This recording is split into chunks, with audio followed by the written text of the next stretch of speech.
Welcome, listeners, to www.ironradio.org, the website and podcast for all things strength sports and sports nutrition. Thanks for listening. Good morning, everybody. This is Phil Stevens. You're on another episode of Iron Radio. I am a strength coach, powerlifter, Highland Games athlete, and maker of many things for many people. Nice. I'm Dr. Mike Nelson, associate professor at the Carrick Institute, creator of the Flex Diet Cert and the Physiologic Flexibility Cert. PhysFlex Cert actually opens this coming Monday for a week. And I'm back from the Real Coaches Summit in Vegas, which was amazing. This is Coach Darrell at Strength Guild in KC. Weightlifting, strength and conditioning coach for the people. For the people. And gym owner. Yeah. those are the people. Right. Something I've always wanted to do, but he'll just drop that. That's the least of his credentials. Yeah. And I'm Lonnie Lowry. I've been a university professor for about 25 years, a former competitive bodybuilder. Now mostly just adjunct writing books and consulting and whatnot. So, Mike, I thought maybe you could say something about the coaches conference. Like, what was your takeaway? I know you spoke there last time, right? Yeah, so it's the Real Coaches Summit put on my buddy Aram. And the original first one he had was last year. So I was invited to speak last year, which I did, which was amazing. And this is the second year. And what he wanted to do is just, it sounds, when he first explained it to me, I was like, oh, that's so simple. Like, as the title suggests, like, have a conference with coaches that actually coach and people who care about getting people results and not have it be all marketing, whiz bang, whatever. I mean, there was a few marketing-ish talks, but we're actually really good. And just get back to getting really good at coaching and learning about metabolism and different techniques. And everything was included, including breakfast, lunch, dinner. They had it all catered in the same area, which was literally 20 feet from where people were speaking. They had a few industry booths there. And you got a good discount on the hotel because he did it Monday and Tuesday. So Vegas hotels and just everything is quite a bit cheaper during the week compared to the weekend. It's not nearly as busy. And it was amazing just to stay in the hotel and go down and get food and go to talks and hang out and talk to people and go get more food, go back to more talks. Even had an open bar both nights, had some comedians came in, which were hilarious. It was just a really, really fun event. Yeah, it was great. I mean, I'd highly recommend any coaches in the industry who are interested, check it out. It should be probably around the same time again next year. So when you say coaching, you mean individual, like not team sport coaching, right? These are different animals, of course. Yeah. So more like fitness coaching, personal trainers, that nature, not necessarily sport coaches. But the reason he used the word coaching is that it should be a shocker personal relationship, like you working with, people either in your gym, kind of one-on-one or group setting or online. There's a fair amount of online coaches there. So trying to just get back to what good coaching and personal training is. There isn't really much of that kind of group setting. It was very similar to the Fitness Summit, which used to be in Kansas City, which we loved for many years. Again, that was a very kind of smaller event, but everyone kind of stayed in the hotel. You had food that was right in that area. Food and booze. Yeah. And it was just fun That'll do it. to hang out. Other events I've been to have been great, but, it's lunch and people scatter and then you can't get food in time. So it's like, an hour and a half or 2 hours for you to come back to get anything reasonable. And then in the evening, everyone's like everywhere else. And so it's like, oh man, I'd really like to see this person or that person, but you kind of have to pick because everyone is split out over like every, different area and breakfast is on your own. And, so even like one of the reasons I spoke last year is, I didn't really get paid per se too, is I looked at the people speaking. I'm like, oh, that's cool. I haven't been able to hang out with this person or that person. And, some of the people for example, I had an hour chat with Dr. Dwayne Jackson over breakfast.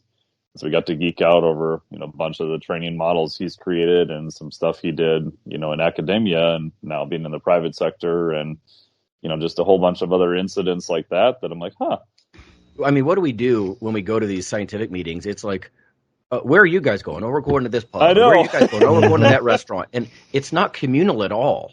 Everybody just leaves, and then like you get the cool kids cliques sort of here or there, and sometimes somebody's like, well, I wasn't invited anywhere. I'm like, well, come on with us, but then it's on the fly. Like you said, it's not as centralized. I love that whole central idea, especially if there's like a free open bar and there's food all the time. You'd have to be careful though if it was too powerlifting or bodybuilding focused, because they would eat you out of house and home. Yeah, and the food was amazing. I mean, you got like pretty, legitimate portions, like high protein and, kind of buffet style that was catered by the hotel there. And they did a great job with it. It is some cool gyms. We went to Stan Efferding's gym, Sin City Iron, and lifted there on our day off afterwards. And people, I think, who may not have go to a conference would probably go to this one.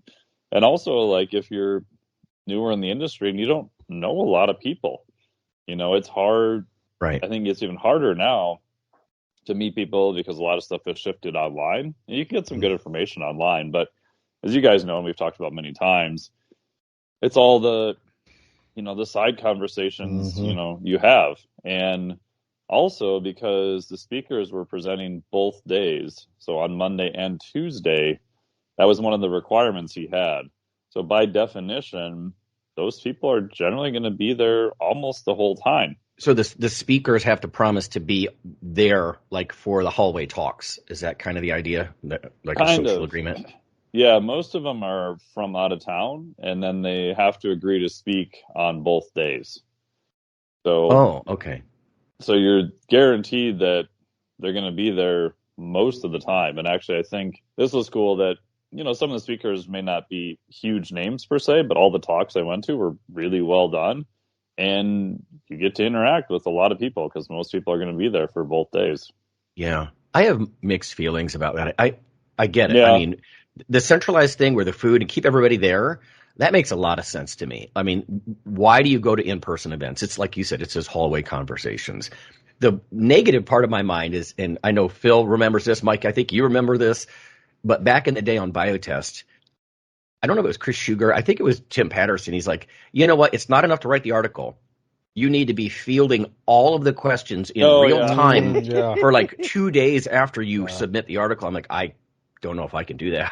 I hate to be one of those guys who, gives the talk and then bolts, but this was an article and it was a little bit different. And I just felt like, oh God, this feels a little forced. Yeah. I know they're just trying to get their money's worth. But the thing I didn't like about that thing with T-Nation was it was kind of an added on thing after you produced the article. I was like, hey man, maybe you should have told me that ahead of time. Yeah, I know. It did feel tacked on, like an extra chore. But to be real, we made it real easy on you guys.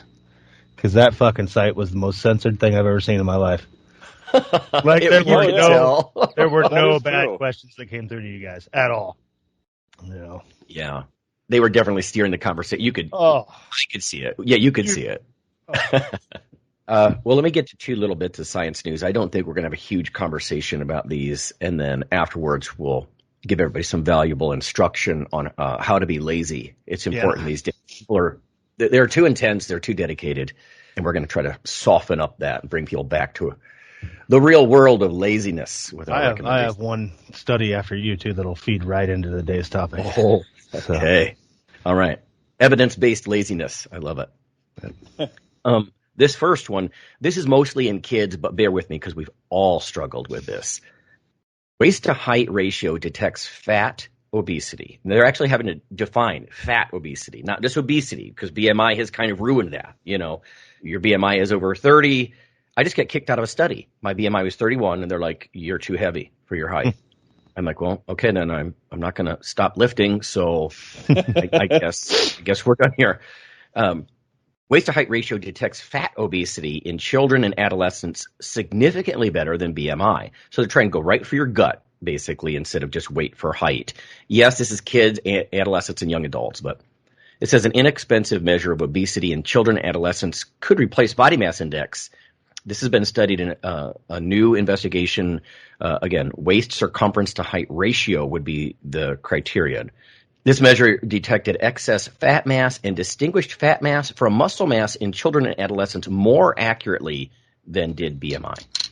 Now, I know it's kids and they have different body shapes, and you got to be real careful with population specificity, but how many times has this come up, right? We've had some, a journalist or somebody ask you, like, can you give me a comment on BMI? Because even lay people know that weight for height. I mean, what's good about it? I just had a conversation with a younger faculty person about this last week. It's good because it takes weight and height, two different numbers, and it makes it one. To me, that's about the only good thing about it. Because it's not body composition, right? You hear ex-phys people say that all the time. BMI is not body comp.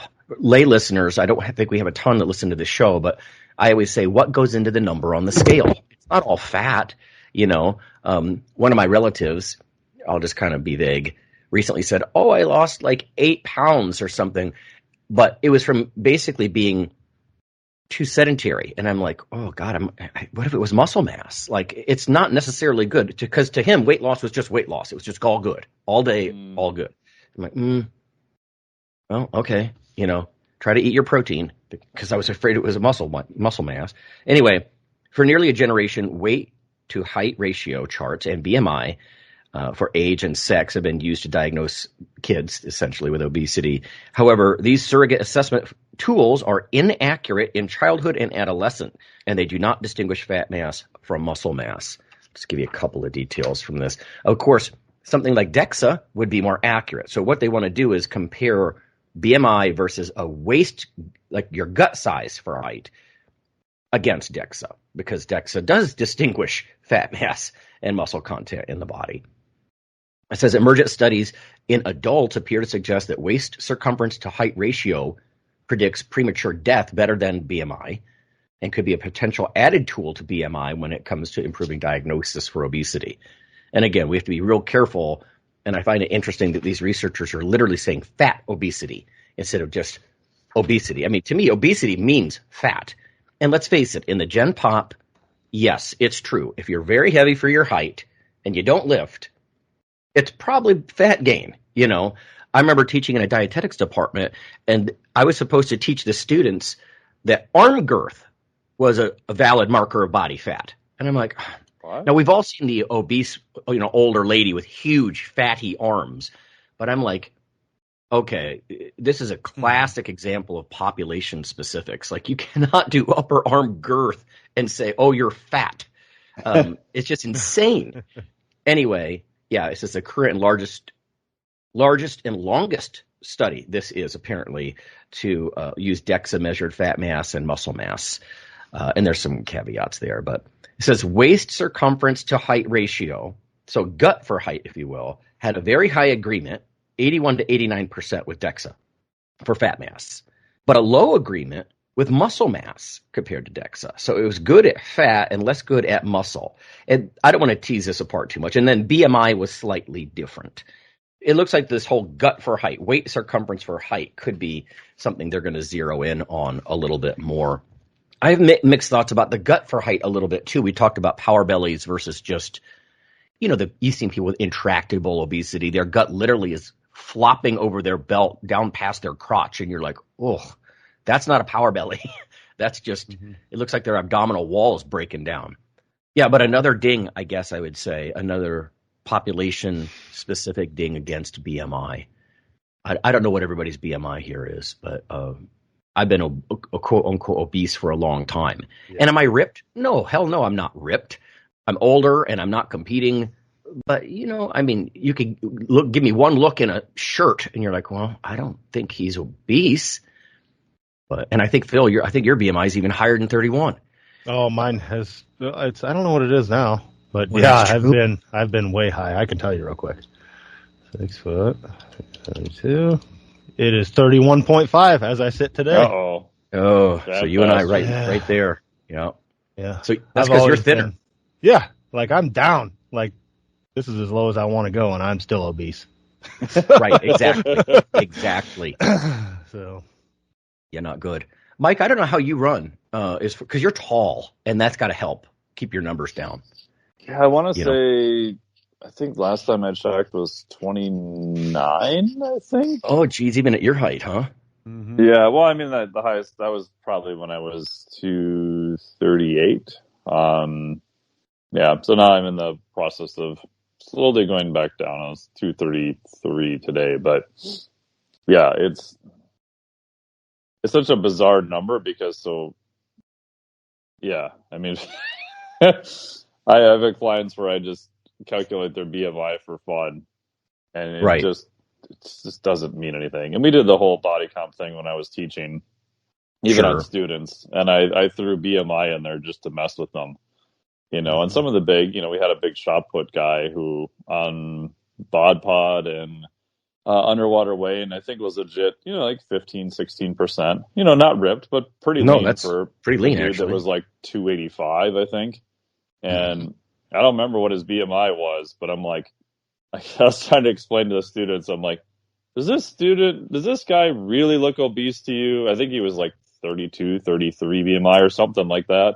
And they're like, oh. And I'm like, it's a population standard. And unfortunately, if you go to the mall and go to the airport, it generally works, but you can't apply it to everybody. Right. Yeah.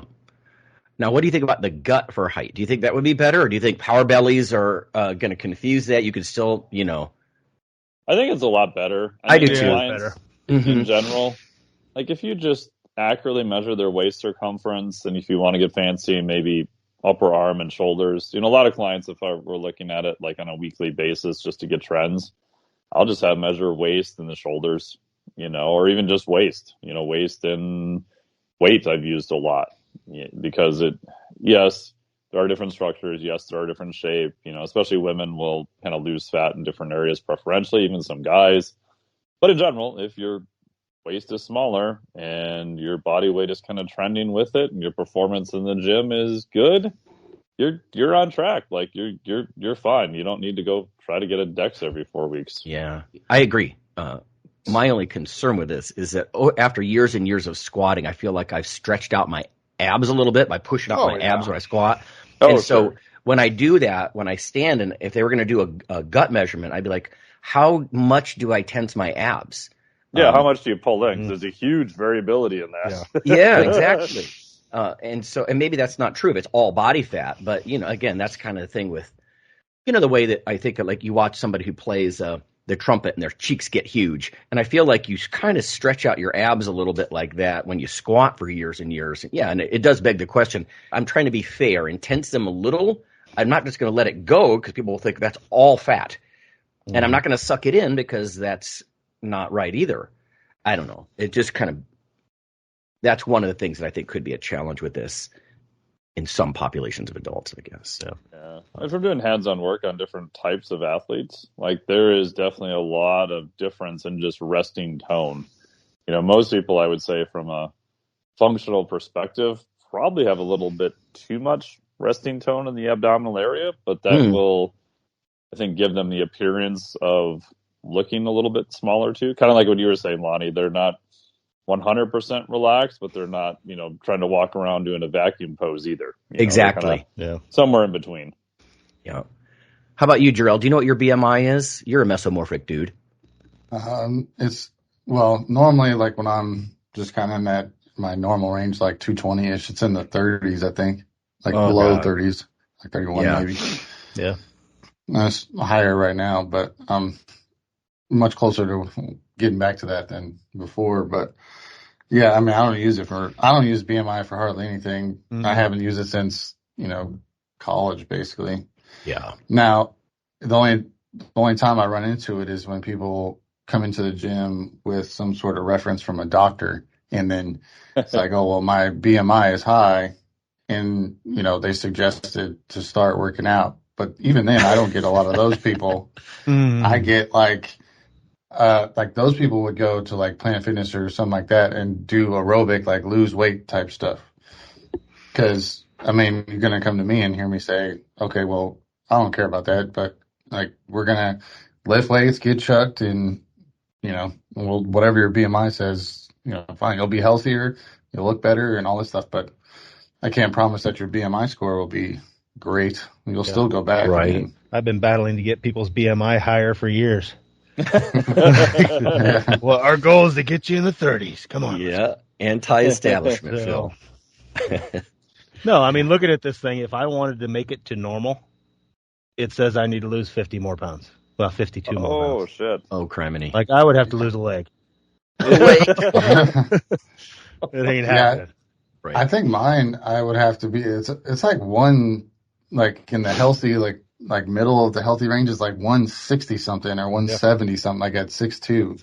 Crazy. And I remember cutting down to like, I was 190 and pretty lean, like, and cutting, and it was miserable. Like that was like super low for me. And then thinking about losing another 20 pounds was like, oh man, I don't know. I don't know. I would have looked sick. I already looked sick. Yeah. All the weightlifting coaches were like, "Are you okay? Is everything all right in your life?" And, I would love to see just take athletes from all different sports and compare their BMI. I guarantee you they're all high. Oh, Every one of them's high. The average is probably obese across athletes. Yeah. And, if it's a morbidity marker, it really depends on which disease. Like if you have lots of muscle mass, that's going to be really helpful for like diabetes risk because that's where carbs go is muscle tissue. I actually dug into that. Like is carrying more muscle tissue, having a bigger glycogen, carb gas tank, is that actually better? It does look better. But then for things like hypertension or, I once had an old body comp prof. His expertise was body comp. And he's like, Lonnie, being really heavy for your height, that's still a lot of workload on your heart. You got a fist-sized muscle. Yeah.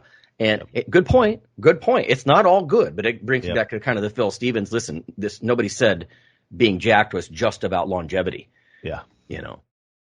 Anyway, okay. Yeah, so new study about using gut for height, if you will. The other one, and this is just...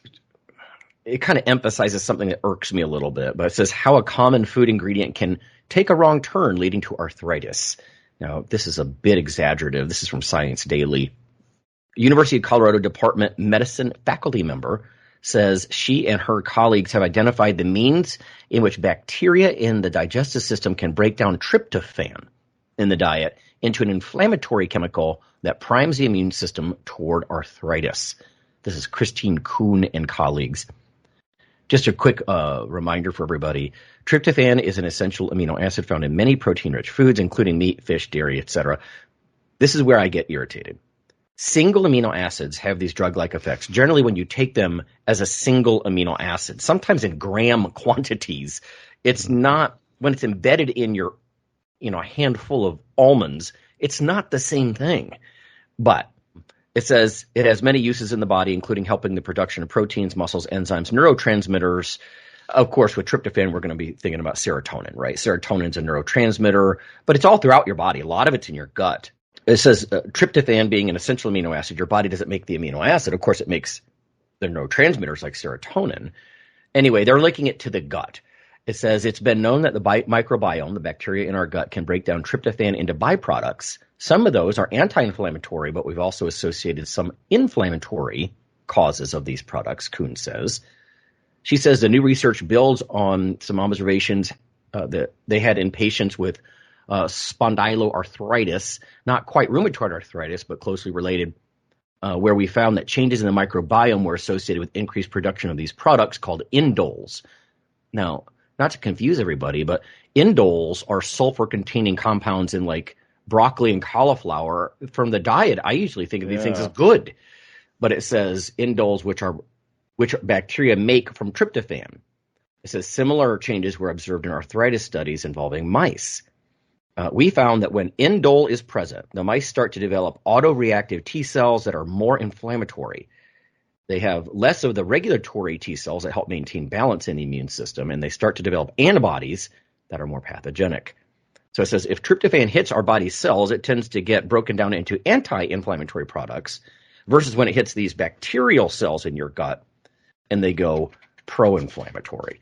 So I think this is only, they actually asked the researcher, does this mean we should change how we eat? And they're like, no. So I said, okay, good. Because this is not, the whole thing. Don't eat turkey or make you sleepy. And maybe, probably not. So, yeah, if you're supplementing lots of tryptophan and you have arthritis or a pro-inflammatory condition that would change your gut microbiota, okay, you might want to be careful here. I told you guys in advance this is sort of only mildly interesting. So, but it's a corner case. But if you're taking tryptophan to help you go to sleep or anything else, and you have like inflammatory condition that's going to modify your gut bacteria, it could get a hold of it and make it worse potentially. Mike, have you ever supplemented tryptophan? Or do your clients? I played around with it in the past for sleep. Obviously, once it was back on the market, because it got pulled, because that's a whole other side thing that should never gotten pulled anyway. Yeah, and it helped a little bit with sleep. I didn't notice a huge difference, so I didn't really take it. I don't really recommend it to clients too often for sleep either. There's not much research on it. 5-HTP has some research on it, but I don't know. It's one of those things where we've talked about this before on the show that mechanistically it makes sense.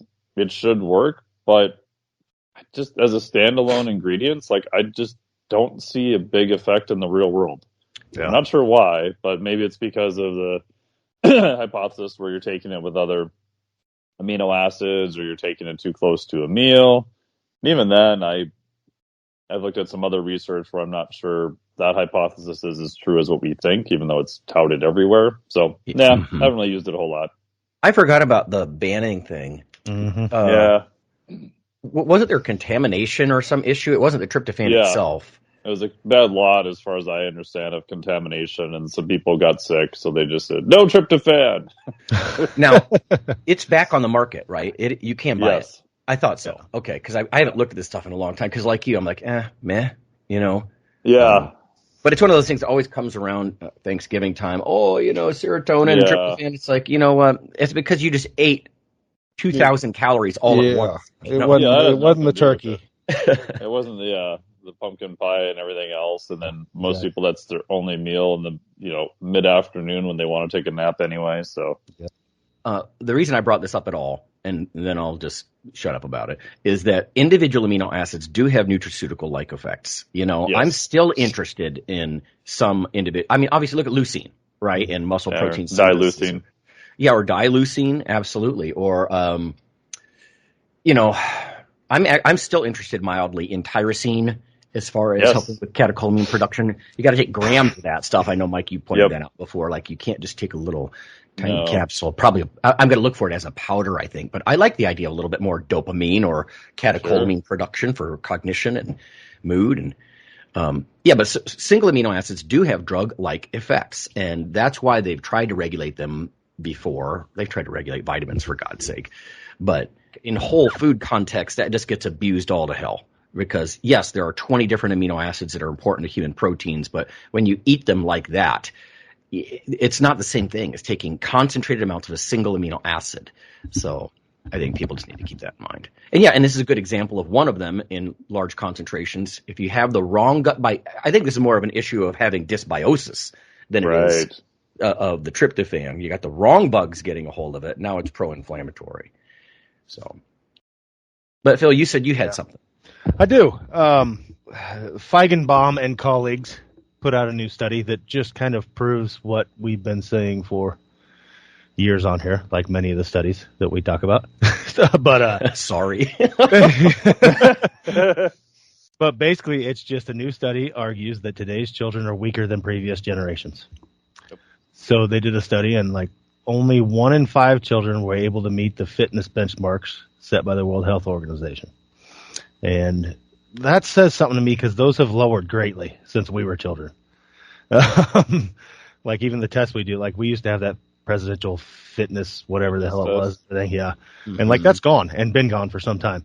But they show a growing prevalence of what they call pediatric dynapenia, which is usually something in elderly folk with a loss of muscle strength and endurance. But and just they talk about the risks of this later in life, the habitual physical inactivity, and it leads to stuff later in life. And basically, if you're sit on your ass all the time as a kid, the likelihood of you sitting on your ass all the time as an adult goes up, and you're entering older life with less muscle, less bone density, less, you're entering later in life years when more injuries and sickness happens already behind the 8 ball. So, Right. and then one of the interesting ones here is just the injury prevention part of it.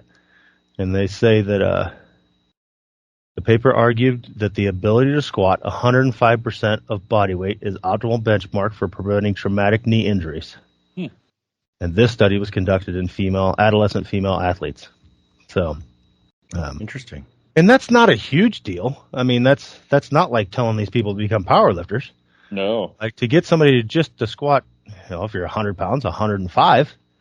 I mean, my frickin' 8-year-old squatted 135 the other day. So, I mean, he's well ahead of that.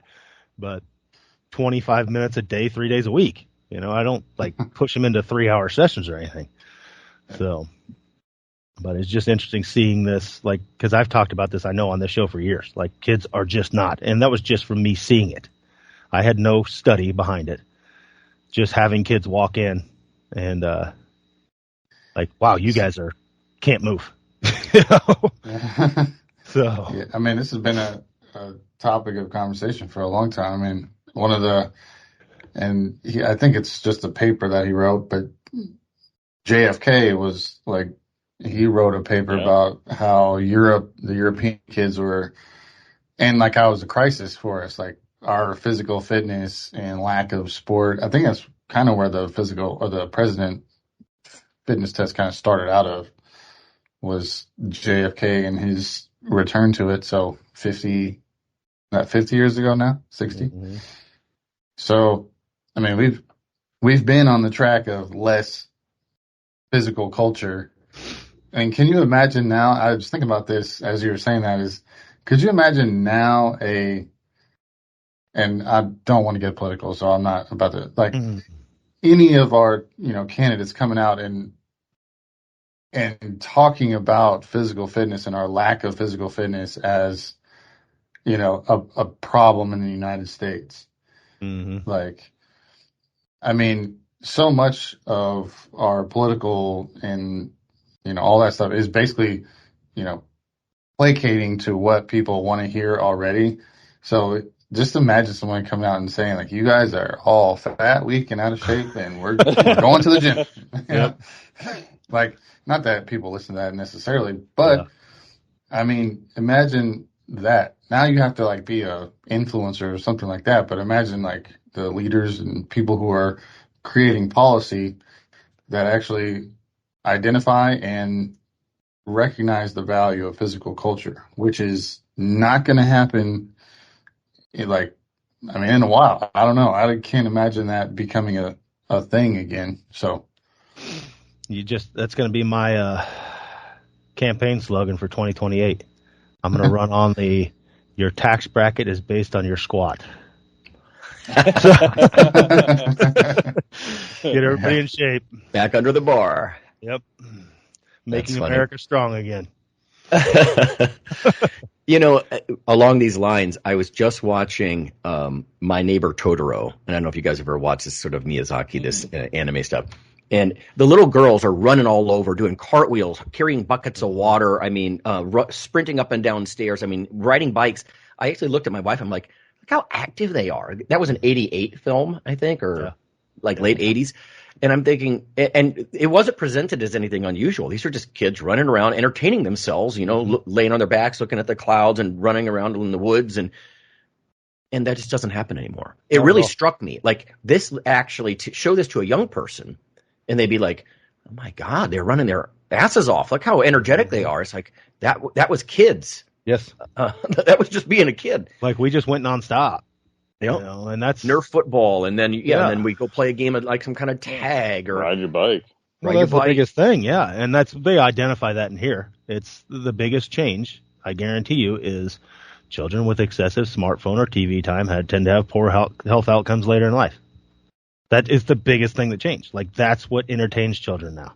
They're stuck on devices with each other. Even they'll sit across from each other and text each other.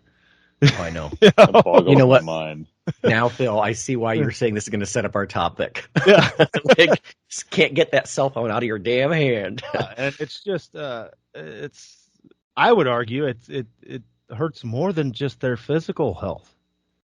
Oh yeah. You know, their just ability to deal with people is greatly diminished. Like, there was a lot we learned besides physical health out on that playground. Yeah. Right. You Yeah. learned to deal with people, all How to kinds of behave. people, yes. And if you didn't, you got your ass whooped. Yeah. Yeah. Yeah. So I don't know if you guys saw this, and I would encourage any listener to go look because I did not even click on this. So it's terrible for me to even bring it up. But I think what I just saw this past 2 weeks was a thing about a manufacturer making strollers for like the mall or for outdoor shopping centers or whatever with built-in tablet holders for the little toddler. And I get it. Keep the kid busy, right? Yeah. Have him doing something so he's not fussing while you shop. This kid is now looking 6 inches. He's going to be myopic. He doesn't have to even look 10 feet away. He doesn't have to interact with other people. He's just completely distracted with a screen 6 inches from his face, and it's built into the stroller. Now, as a parent of a young kid, it's hard. It is hard not to do that because it's so freaking easy. Mm-hmm. You know? So, and I got to think it was for the kid and not for the mom or the dad because of the way that they were saying it. But I'm going to have to go take a look at that and report back. But if anybody saw that, boy, that would feed into what we're talking about here. Just indoctrinated when you're 2. Wow. Yeah, and I just think about how much of an issue we have with osteoporosis, sarcopenia now with people who probably were more active. Like, I can't imagine the next 40, 50 years when some of these kids are getting to an older age. Yeah. It's already an issue, and unfortunately, I just feel like it's going to be just this massive issue, you know, especially looking at diabetes, how many people are pre-diabetic, just down the line. Well, you have little kids that are diabetic now. Type 2 diabetic, like not born with it. Yeah. That didn't happen. We didn't have that. Yeah, that's a lifestyle disease. Yeah. By and large. But you're right. Yes. Like, my children's generation, when they're our age, it's going to be scary. Yeah. Because my 2 kids are like outliers. You know, everybody's like, damn, they're in shape. And it's like, well, they lived it. They were born in a gym pretty much. You know, that's where they learned to play. And even my kids, they're just not as active as we were because they're not allowed to be. Like, I won't let my 8-year-old just jump on his bicycle and drive it 3 hours across town like I did as a kid. It's a different generation. Yeah. But so I understand some of it, but also I just can't understand, like, the parks are empty, man. Parks used to be full. Yeah. Last point, there's very good effects of obviously aerobic training, even strength training on cognitive development and neuroplasticity. There's a great book. It's older now, but he hit the nail on the head by John Radley called Spark. There's been, one study done where they compared an extra hour of math per quarter versus subbing out that hour of math for recreation. And they compared it on a standardized math test. The kids who had half the math time learning but actually had recreation did better on their math scores. So even just related to cognition, there's huge effects of exercise.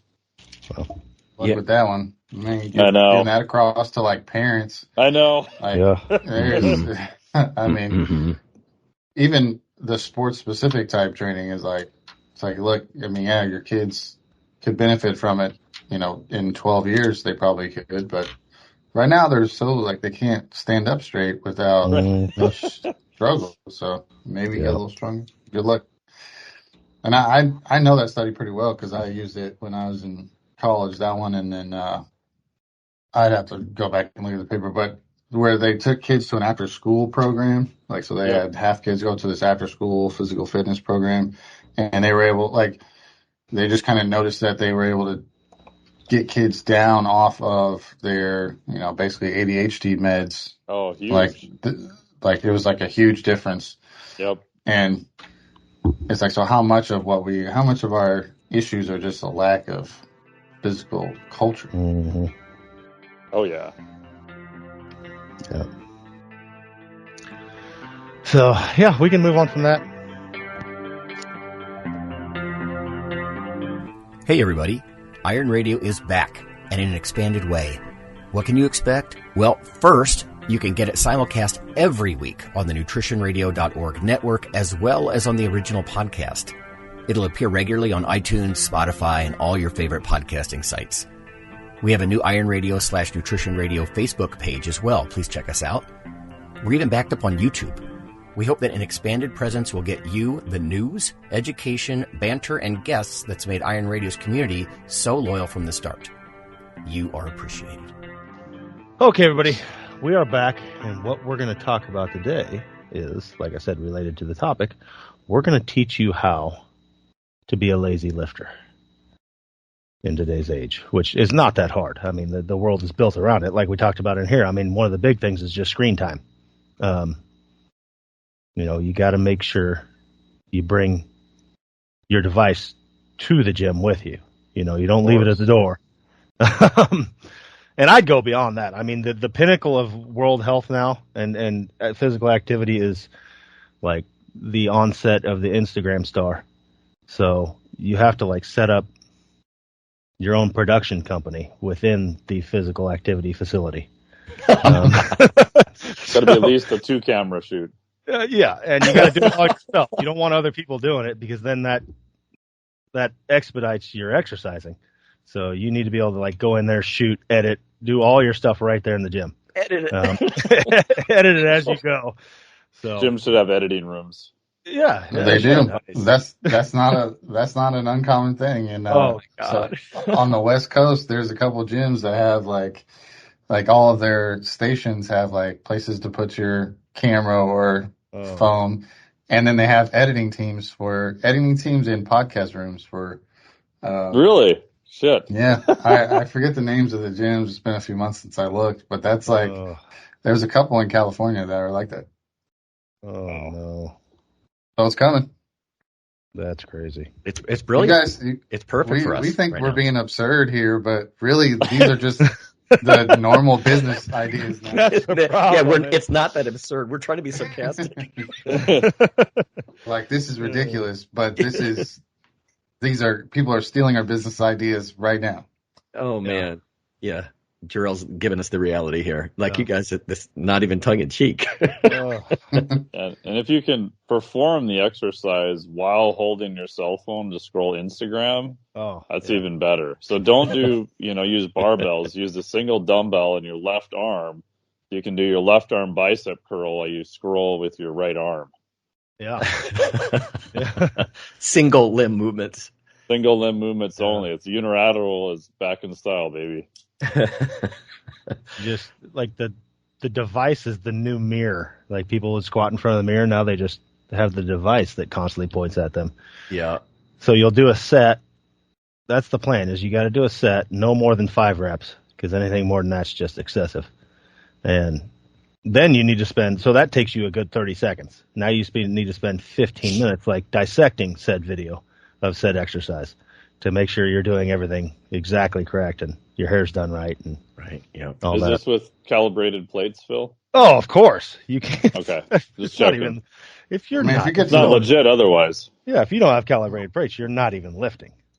Yeah, if you get to the gym without calibrated plates, the best thing you can do is leave. Good advice. Yeah. Good advice for laziness. Yeah. Just get the hell out of there.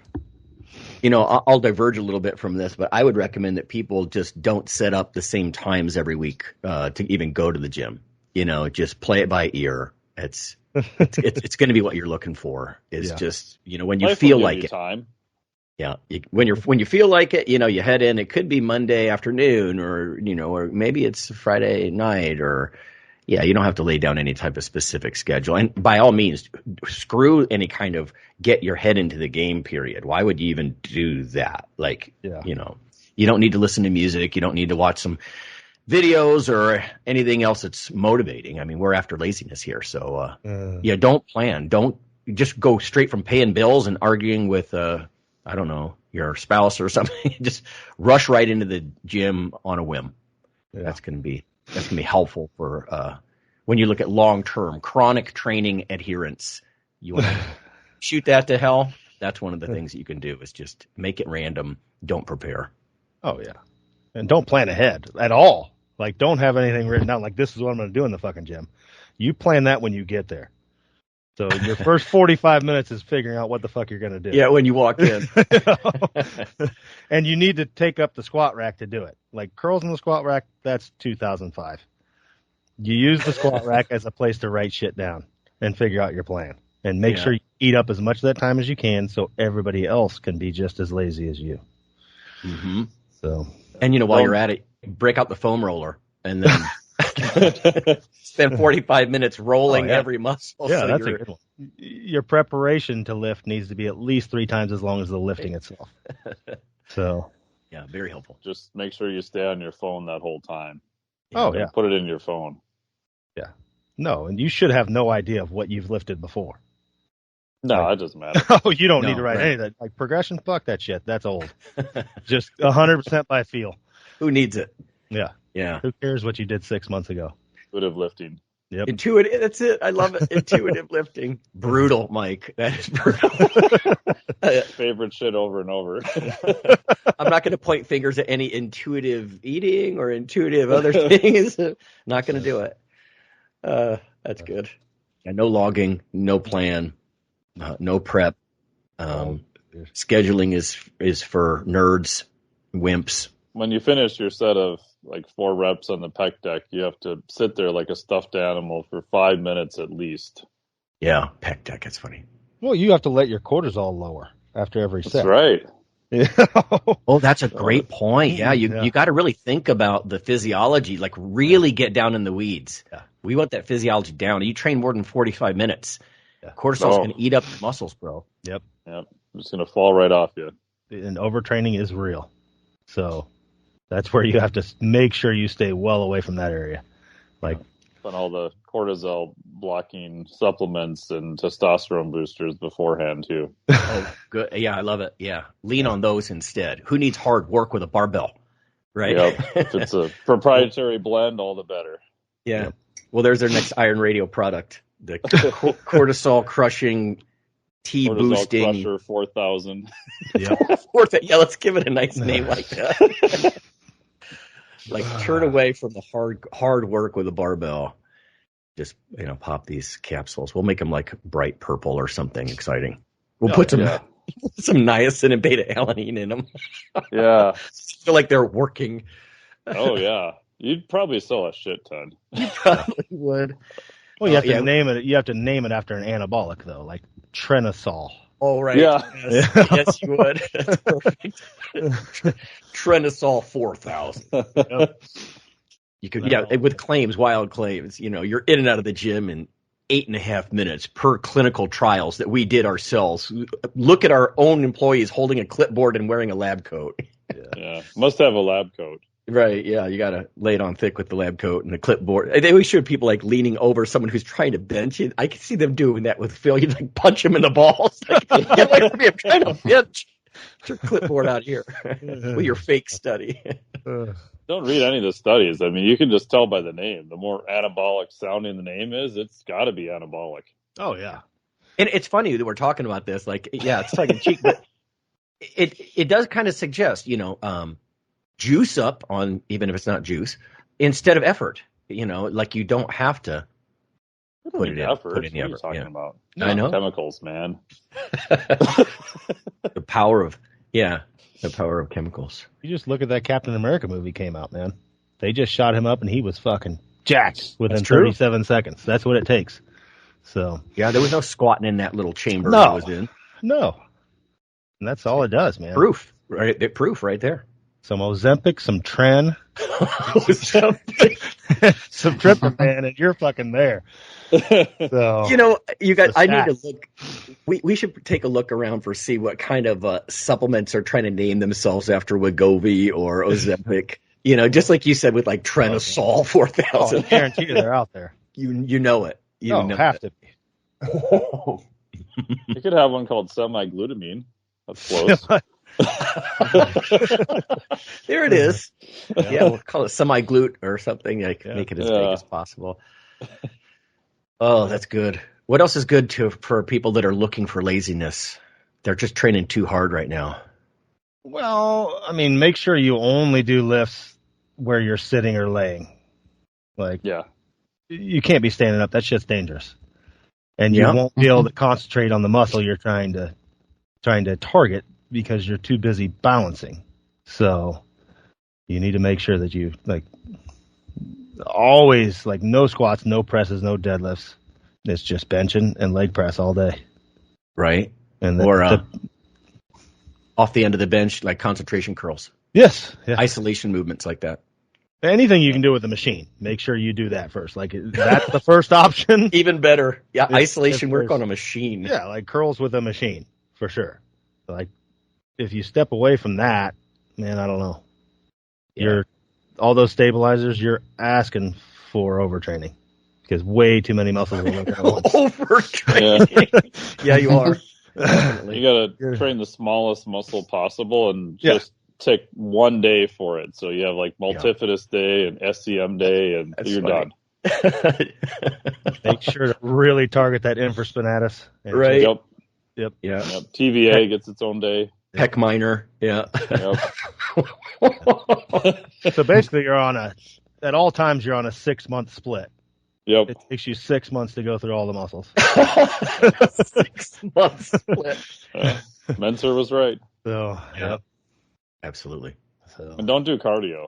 That's going to eat all your muscle right away. Oh. So, like, you want to make sure you park at the nearest spot next to the gym and take 4 trips around the parking lot if you have to, because even walking will get you. Just take that handicap spot. I mean, it's always open, and it's really there for you. That's the gains spot.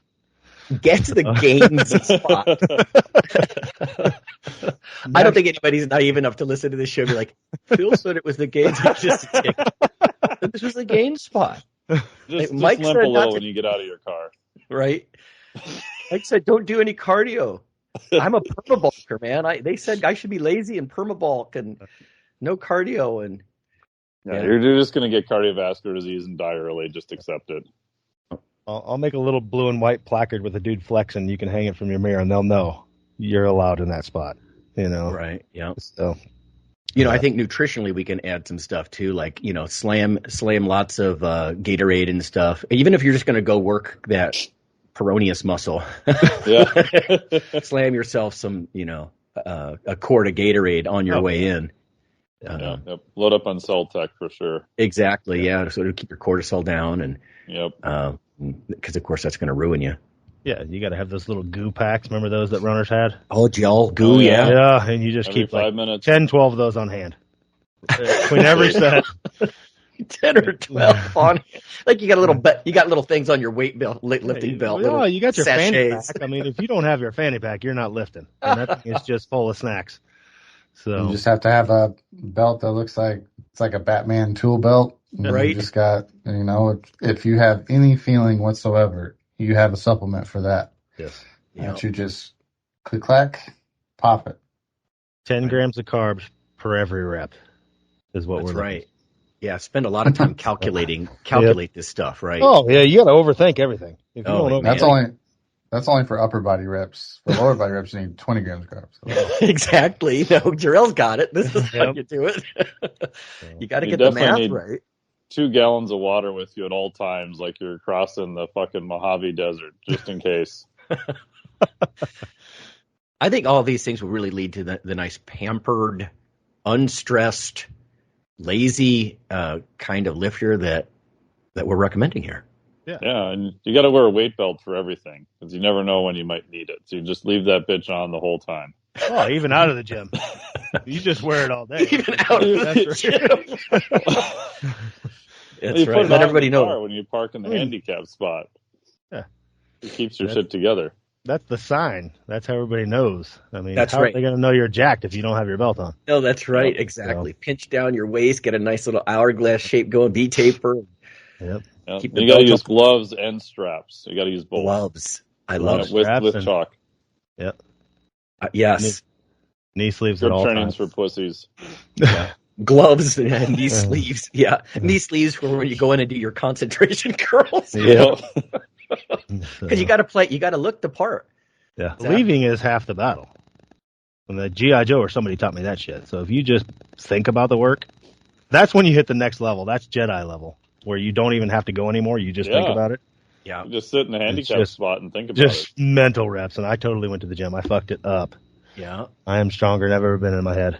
Imagery. it. No cortisol release then. Yeah. Yeah, it's all mindset and imagery. There's actually no work required. Yeah.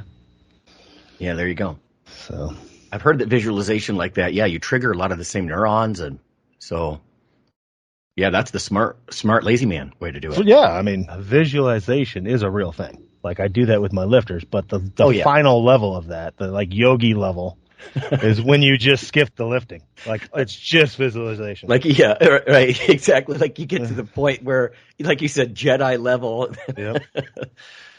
You don't even need to actually put in the effort at all. Don't even put your hands on the bar. No, your neural pathways are so advanced. Attuned. Yeah, they're so attuned you don't even have to lift. All you got to do is think about it, and you get the same effect or greater. Because, like you said, there's zero cortisol release. That's right. So it's just pure muscle growth, baby, all the time. I think this is solid gold. I think this is going to be the new, You'll be primed up like a Kobe beef, man. Get somebody to rub buttermilk on you at all times and just feed you sumo food. Imagine everything that we've suggested here. If somebody did all of this, it would be a disaster. The weightlifting belt would slip off because of the buttermilk. And if you do actually lift the dumbbells, you got to collect them around your bench because it's too much work to return them to the rack. So you need like 5 just around your bench for the unilateral work. Mike, that is such good advice. Drop it where you use it. Oh, yeah. Don't put that shit back. You're helping the newbies that aren't on your level yet get in shape. That's right. So that's why you leave them out. That 12-pound dumbbell, you could even hide it under your bench so no one else can use it the rest of the time. So it's there when you go back. Yeah, there you go. Yeah, not putting your weights back. How can we have a conversation about laziness in the gym without recommending? To never put your weights back. Leave all 57 plates on the leg press machine at all. Oh, yeah. Well, that's where they belong. Like, you don't put them on the rack. Exactly, That's better. So, I think this was gold. That was good. Yeah. Somebody report back on how you do. How you do. Adopt it all. If you're not in jail for parking in the handicap spot. Iron Radio is accepting donations. If you like what we do, the professors, the scientists, the bodybuilding show promoters, the athletes themselves in powerlifting and bodybuilding, please consider making a donation or maybe buying something from the ironradio.org store. We also are accepting supporting members. So for $4 a month, which is frankly less than the bank sneaks out of your account in fees, you can step up and support a form of sort of public radio for the bodybuilding and powerlifting and strength community. The Iron Radio podcast and all of the audio on ironradio.org is for informational purposes only. If you're interested in starting a diet or exercise program, it's important to check with your physician. Also seek the help of registered dietitians, athletic trainers, and qualified exercise physiologists in order to make the progress that you need.